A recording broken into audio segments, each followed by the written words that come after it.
Today we're diving into an exciting chapter of American history, French Colonial Louisiana.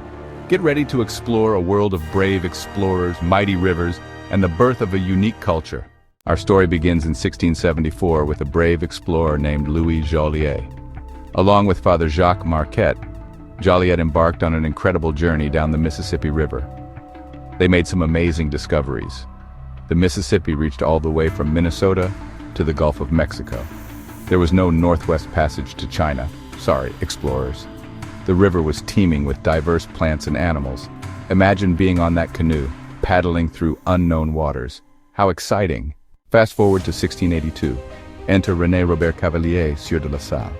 This French explorer had a big dream. He sailed down the Mississippi, claimed the entire river basin for France, named it La Louisiane after King Louis XIV. And just like that, French Colonial Louisiana was born. Now, let's talk about the first French settlements.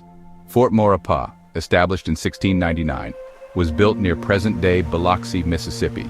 Later, Fort Lewis was established in Mobile, Alabama. In 1718, New Orleans was founded by Jean-Baptiste Le Moyne, sieur de Bienville. New Orleans quickly became the capital and heart of the colony. Picture a bustling port city with a mix of cultures and people from all over the world.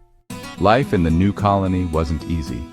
The French faced many challenges: a hot, rainy climate, although the winters were mild, and difficulty in farming at first. They had to rely on Native American knowledge and slave labor, but they persevered. Soon, Louisiana became known for fur trading, as well as cotton, tobacco, and sugar plantations. It developed a unique blend of cultures. One of the most fascinating aspects of colonial Louisiana was the emergence of Creole culture. Creole people were born in the Americas and were a mix of French, Spanish, African, and Native American heritage.